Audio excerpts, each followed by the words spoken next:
Chama Marilu Cabanhas. Bom dia, Marilu.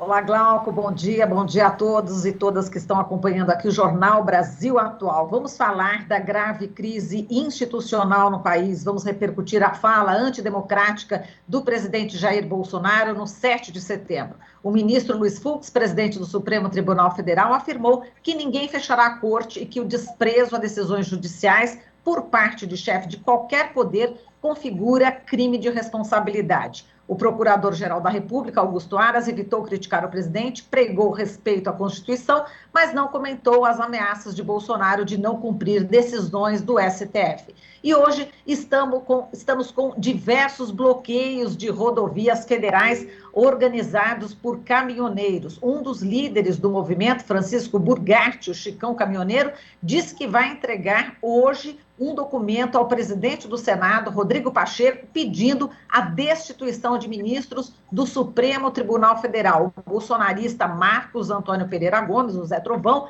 que está foragido desde que o ministro do Supremo Tribunal Federal, Alexandre de Moraes, determinou sua prisão na sexta-feira, depois de pedido da vice-procuradora-geral da República, Lindora Araújo, apareceu em vídeo nas redes sociais incitando caminhoneiros a bloquearem as estradas. A gente vai repercutir agora todos esses assuntos em torno da fala ainda do presidente da República, com o Nilton Tato, deputado federal do PT de São Paulo, coordenador da Frente Parlamentar de Apoio aos Objetivos do Desenvolvimento Sustentável, ODS. Olá, Nilton, bom dia, prazer em falar com você.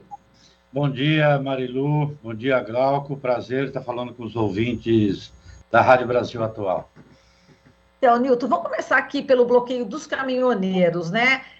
Sobre esse bloqueio, a Associação Nacional do Transporte de Cargas e Logística fez críticas, disse que é um movimento político, que não tem nada a ver com as reivindicações da categoria e não apoia essa paralisação. A Confederação Nacional dos Transportadores Autônomos também não apoia. Você acredita que esse movimento tem aí o apoio do agronegócio, o setor aí que apoia o presidente Bolsonaro, Nilton?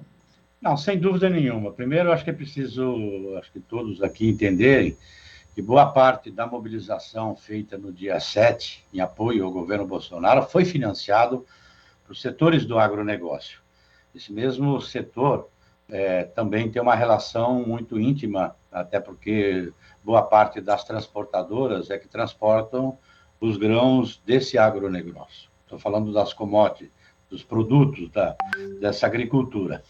E aí, todos precisam também entender que desde da outra paralisação, ainda lá no governo Temer, boa parte de toda a frota é comandada por grandes empresas transportadoras.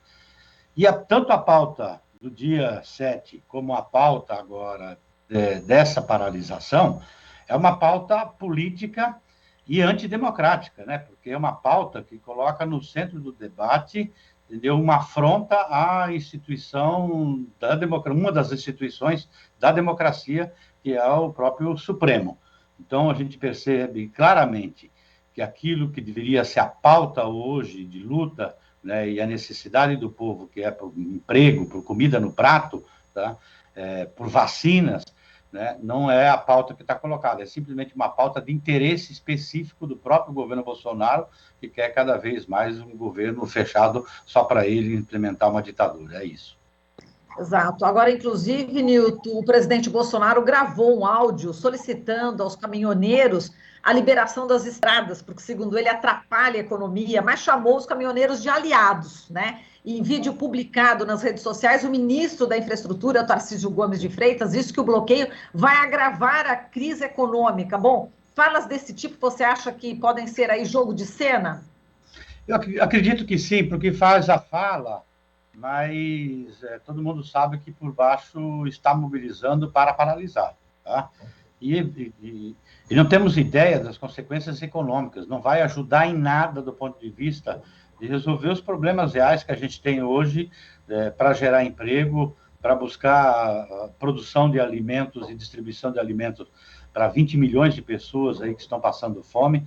Então, quer dizer, estão numa pauta muito de interesse específico, na medida em que a popularidade do presidente Bolsonaro vem caindo drasticamente, né, a cada mês. A cada pesquisa mostra claramente. Então, um governo completamente acuado lança mão de setores onde ele tem um controle junto à sua militância para tentar mostrar que tem força e que tem pressão. Mas agora, o setor de transporte é um setor sensível, então daqui a pouco pode, evidentemente, ter consequências de falta, já em algumas cidades já tem falta de combustível, pode ter falta de alimento, como também atrapalhar, né, todo o escoamento de produção e exportação. Então vai sim ter consequências econômicas, aprofundar a crise, né, e o maior responsável, tá, é o próprio presidente Bolsonaro, que tenta agora, faz um áudio, mas a forma como se você ouviu o áudio, tá? E quando você ouve, entendeu, os vídeos e áudios também dessas lideranças que estão paralisando, mostra claramente que o comando é para continuar paralisando e não recuar, entendeu, como deveria ser. Então, mostra claramente que é aquilo que a gente tem observado no governo do Bolsonaro, que é o caos para poder criar uma situação de intervenção mais dura do ponto de vista da política, né? E eu acredito claramente que tanto o Congresso como o Supremo não vai permitir. Exato. Agora, o presidente da Câmara, o Arthur Lira, em sua manifestação sobre as falas antidemocráticas do Bolsonaro, ele não citou aí, né, os quase 130, né, pedidos de impeachment, ele só criticou bravatas em redes sociais, que, segundo ele, causam efeitos negativos no Brasil de verdade, defendeu pacificação entre os poderes e disse que o país tem um compromisso inadiável com as urnas eletrônicas em 3 de outubro de 2022. Quer dizer, o super pedido de impeachment continua na super gaveta do Arthur Lira, isso, né, Nilton? Sim, Marilu, e para os ouvintes aí da Rádio Brasil Atual, o Centrão, o Arthur Lira é o principal quadro do Centrão. Hoje tem o comando de áreas importantes do governo Bolsonaro. Eles têm um orçamento, né, de 18 bilhões para poder distribuir emendas para os parlamentares. Tem uma quantidade de cargos enormes dentro do governo. Tem o principal ministério hoje no governo Bolsonaro. Evidentemente que o presidente Lira deve ter recebido pressão para se fazer essa fala morna, né, fala até fria, né, em relação aos arroubos, né, do próprio presidente Bolsonaro no dia 7. Tá? Então, o que a gente está percebendo, e ontem ficou claro na sessão da Câmara e deve continuar hoje, é cada vez mais parlamentares se colocando e cobrando do Arthur Lira um posicionamento. Então, hoje provavelmente deve sair um posicionamento conjunto, na verdade já teve uma reunião de lideranças de partidos da oposição, mas aí já outros partidos, né, se colocando já em oposição ao que faziam parte da base do governo Bolsonaro, já se posicionando em oposição e, quem sabe, até apoiando a abertura de um processo de impeachment. Enfim, há toda uma movimentação na Câmara que está indo além da oposição, né, com relação à necessidade da abertura do processo de impeachment. Então, acredito que ainda muita coisa vai acontecer ainda nessa semana, do ponto de vista de ampliando. Evidentemente que nós não temos ainda todo o apoio necessário para o processo de impeachment, mas é necessário abrir, porque o crime cometido pelo próprio Bolsonaro na fala dele, de dizer, não vou respeitar a Constituição, não vou respeitar a decisão do Supremo, tá? Isso é um crime que ninguém pode cometer, nenhum cidadão. Imagina, entendeu, o presidente da República. Então, provavelmente isso vai ser também mais um pedido, né, de impeachment, desta vez indo além dos partidos de oposição, juntando outros partidos para assinar.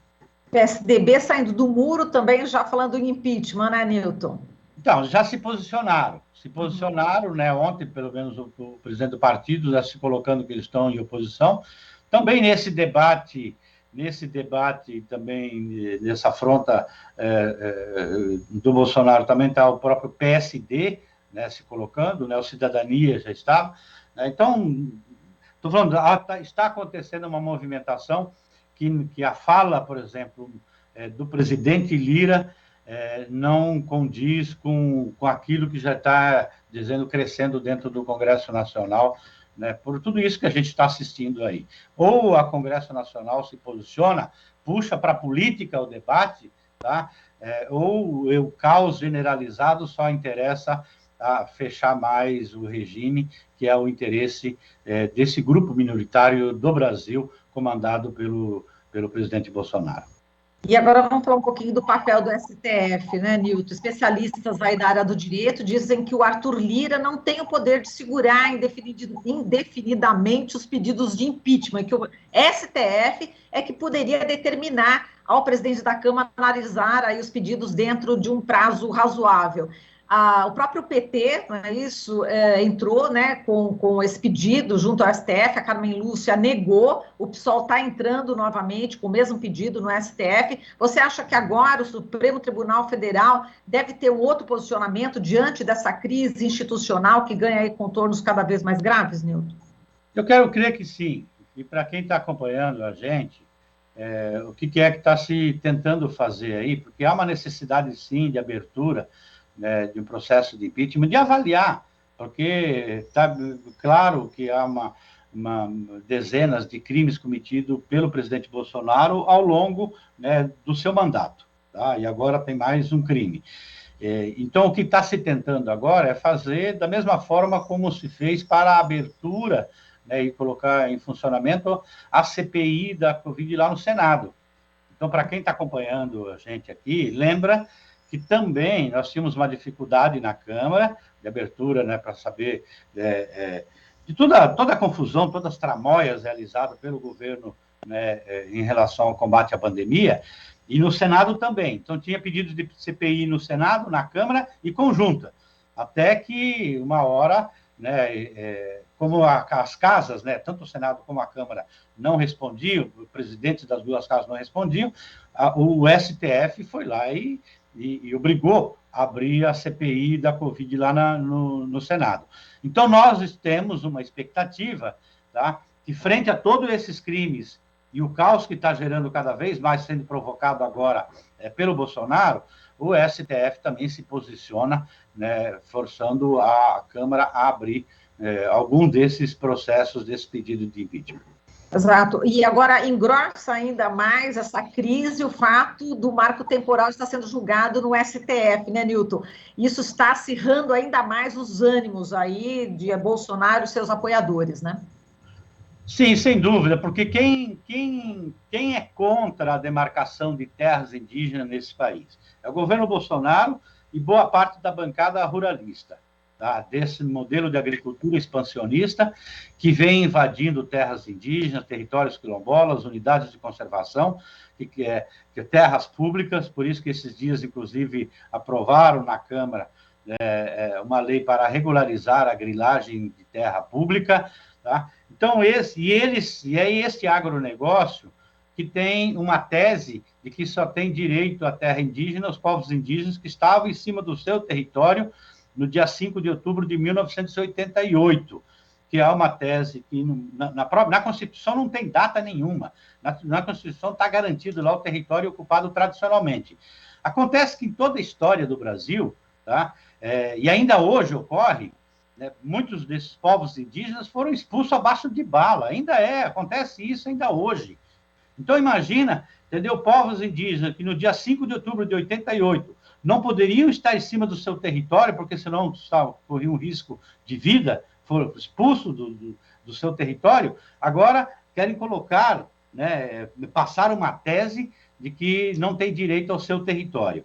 Então, é fundamental que o STF tome logo uma decisão, né, colocando claramente que é esdrúxula, né, essa tese do marco temporal, né, e entender, né, que essa expansão do agronegócio para cima das terras indígenas vai levar à morte de muitos povos indígenas por tudo aquilo que nós entendemos da forma diferente, como é o relacionamento dos povos indígenas com a terra, com o território.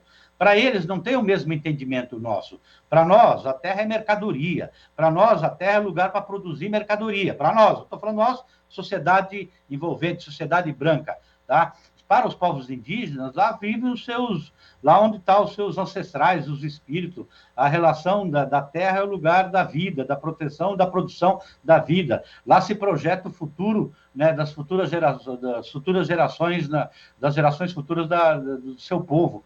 Sem o território, aquele povo morre, se acaba. Tá? É outra relação.